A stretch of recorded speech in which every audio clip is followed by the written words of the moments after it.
Eu gostaria de iniciar esse diálogo parafraseando um autor, Bernardo Toro, que define que a mobilização social é muitas vezes confundida com manifestações públicas, com a presença das pessoas em uma praça, passeata e concentração. Mas isso não caracteriza uma mobilização.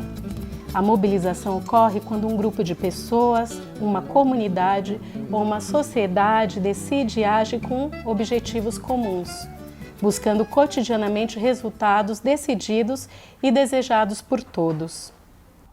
Esse vídeo visa resgatar a memória da segunda oficina de mobilizadores, que aconteceu entre os dias 3 e 4 de agosto e teve como foco os mobilizadores e técnicos mobilizadores dos 53 municípios do PVE. O objetivo da oficina foi fazer um balanço das ações de mobilização que aconteceram ao longo do primeiro semestre de 2017 e projetar os próximos passos a partir disso para o segundo semestre de 2017. Na oficina, podemos conhecer boas experiências de mobilização comunitária e de cultura de participação a partir das falas dos integrantes da Biblioteca Comunitária Caminhos da Leitura, que é um movimento social situado em Parelheiros, na zona sul de São Paulo, e com a diretora da Escola Municipal de Ensino Fundamental Amorim Lima, escola que fica na região do Butantã, da zona oeste de São Paulo. Os diálogos tecidos a partir dessas experiências nos alimentou muito no que se refere a boas estratégias de mobilização e engajamento da sociedade civil, do poder público e da iniciativa privada. Após, tivemos um momento de discussão bastante fértil, o qual denominamos de café comunitário, que foi organizado conforme as temáticas específicas da gestão, ou seja, gestão pedagógica inclusiva, espaço como ambiente de aprendizagem e avaliação participativa para a melhoria da aprendizagem. Temas que já são bastante conhecidos por todos vocês. Os participantes da oficina se dividiram nas diferentes salas temáticas e, chegando lá, se depararam com 3 estações de discussão. A primeira estação tinha como proposta refletir sobre as potencialidades identificadas nas ações de mobilização. A segunda estação tinha como proposta uma discussão em torno dos desafios identificados nas ações de mobilização. E a terceira estação tinha como objetivo fazer algumas recomendações, trazer algumas dicas para a melhoria das ações de mobilização. Bem, eu gostaria de destacar dessa atividade de café comunitário as ideias originadas das estações recomendações para a melhoria das ações de mobilização, onde todos os presentes participaram em algum momento dessa estação. Nela, surgiram muitas estratégias e dicas que podem apoiar na melhoria ou então potencializar as ações de mobilização no seu município. Uma primeira coisa que destaco dessa estação e que foi trazida pelos participantes refere-se à necessidade de se construir propósitos para a mobilização. O que desejamos mudar? O que queremos construir juntos? A partir disso, é importante refletir quem são as pessoas, as quais estamos chamando aqui de atores, que podem contribuir com essa mudança. Lembrando que não é possível provocar mudança se não conseguimos engajar outras pessoas nessa história. Para que haja esse engajamento, uma estratégia bastante potente é fazer um mapeamento dos atores existentes na localidade, que podem apoiar a iniciativa. Pode ser desde movimento social, organizações sociais, redes constituídas, associações, colegiados, lideranças locais, entre outros. O fundamental é mapear quem são essas pessoas e contatá-las.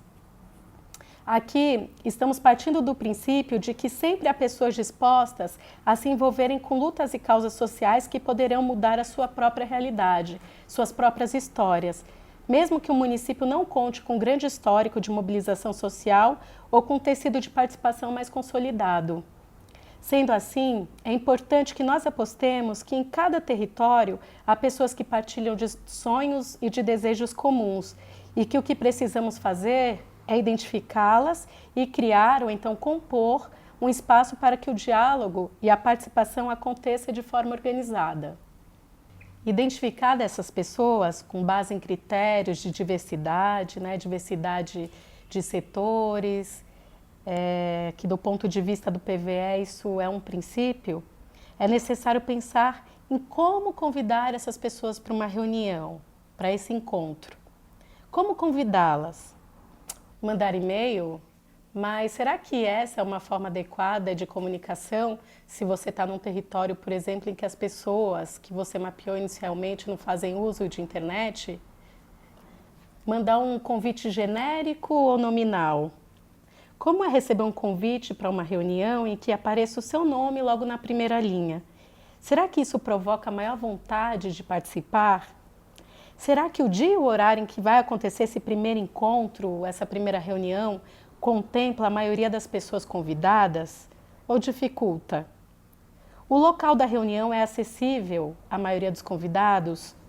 Prevê um lanche para recepcionar as pessoas que provavelmente vêm de seus trabalhos, muitas vezes cansadas, após um longo dia de expediente, é uma forma delas se sentirem mais acolhidas? Pensar a pauta dessa reunião de modo que preveja tempo para que você explique a proposta e para que as pessoas possam também contribuir com suas opiniões é algo importante? Será que fazer uma reunião muito prolongada não pode interferir na rotina das pessoas? Portanto, qual seria o tempo adequado de duração dessa reunião? E o espaço? Como é que ele pode estar organizado? Será que distribuir as cadeiras em círculo pode corroborar com a criação de um ambiente mais acolhedor, mais participativo? Enfim, quando estamos pensando em convidar as pessoas para uma reunião, para um encontro, com o propósito de mobilizá-las, é importante que essas e outras questões possam ser colocadas à baila. Pois é, uma reunião para mobilizar pessoas para algo, ela precisa ser planejada. Pessoas diversas reunidas, é necessário que construamos também com elas, paulatinamente, o sentido desse grupo estar se constituindo. Qual é a causa que esse grupo defenderá? Lembrando que muitas dessas causas têm como horizonte os direitos humanos. Quais são os desejos e sonhos de cada um para a comunidade e como esses sonhos se articulam? Quais são as experiências pregressas dessas pessoas que pode ser um recurso importante para o coletivo? A partir de toda essa constelação de sonhos e sentidos, para a existência do grupo de mobilização, é possível traçar ações do que é preciso fazer juntos para melhorar determinada realidade. Na mobilização, construir um planejamento que nasça da participação dos diferentes atores, das diferentes vozes, é essencial. A construção de um planejamento compartilhado é o que dá concretude aos sonhos que habitam os imaginários das pessoas. Ou seja, é no planejamento que vamos dando forma às nossas intenções e expectativas para que a mudança aconteça. E como esse planejamento pode ser feito? Não existe uma fórmula para fazê-lo. O mais importante é que ele seja capaz de expressar os desejos da maioria em termos de ação. Ou seja, que a maioria se veja contemplado nesse planejamento. Nele, é importante que contenham as ações que o grupo precisará realizar para colocar em prática aqueles seus sonhos e desejos de mudança. Além disso, é importante que se indique os responsáveis por cada uma das ações. Quem faz o quê? É necessário que cada um possa se enxergar como responsável pela concretização de um pedacinho do planejamento. E os prazos? Pensar nos prazos é fundamental, entendendo que mobilização tem a ver com dedicar o nosso tempo, dedicar a nossa energia e o nosso coração para alguma coisa. Portanto, é preciso fazer estimativas de tempo para que essas ações possam, de fato, sair do papel. O planejamento precisa ser legível para todos os membros do grupo. Não adianta apenas alguns poucos conseguir decifrá-lo. Planejamento, como um código em que as pessoas não o entendem e não se enxergam nele, é planejamento sem sentido. Por isso, pensar a forma mais adequada para o registro do planejamento é fundamental. Feito o planejamento das ações que serão feitas a partir da reunião, é importante que ele seja compartilhado entre todas e todos os membros para que cada um saiba exatamente o que precisará fazer, considerando que todos pactuaram juntos em relação àquelas ações. É sabido que a mobilização é um processo passível a mudanças, mas é fundamental que coletivamente consigamos traçar para onde desejamos rumar, senão corremos o risco de ficar à deriva no meio do caminho. Passado isso, no momento em que os membros estão nos seus diferentes espaços de circulação, de atuação, do seu cotidiano, né, na sua casa, na sua escola, na sua associação, etc., é importante que haja uma comunicação contínua entre todas e todos para poderem acompanhar o desenvolvimento das ações combinadas. E aí, estão conseguindo realizar, estão conseguindo fazer as ações, alguém está precisando de ajuda, enfim, a troca, o compartilhamento das ações que estão sendo concretizadas é sempre uma forma de manter a articulação e o engajamento aquecidos.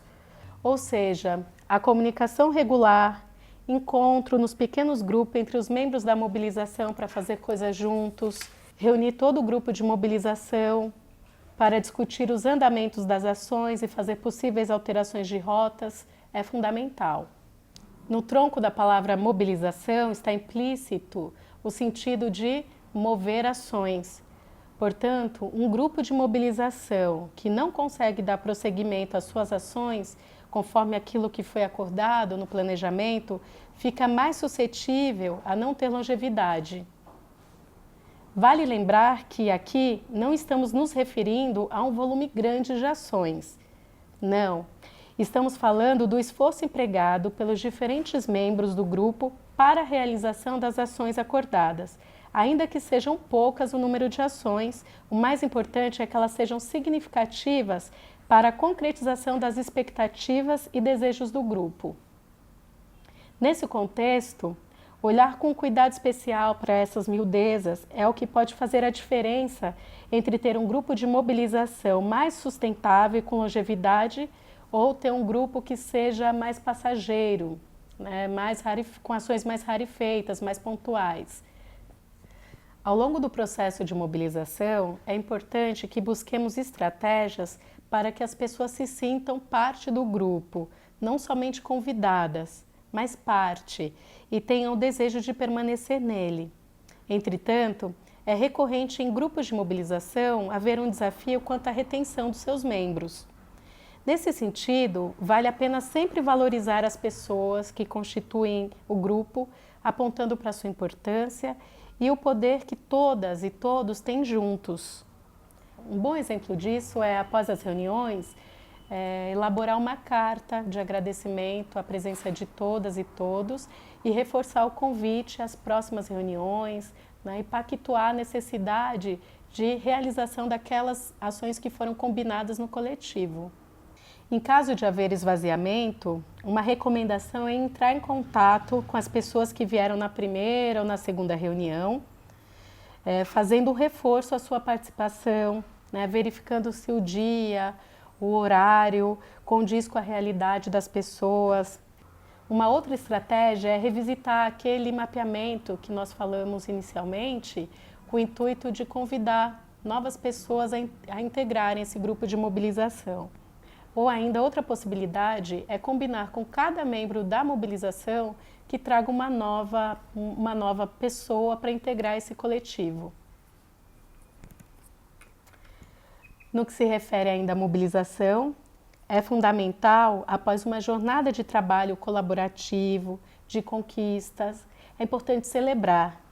Celebrar não como o fim de um processo de mobilização, mas para dar visibilidade ao que o grupo conseguiu construir de maneira compartilhada, para que o grupo possa sentir o quanto vem avançando em marcha rumo àquele sonho inicial ou que foi mudando no decorrer do caminho.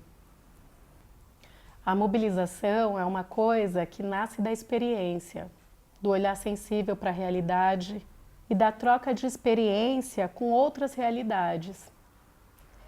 Ouvi certa vez que em processos participativos e de mobilização não deveríamos plantar somente couves, mas também baobás. Você já ouviu falar de baobá?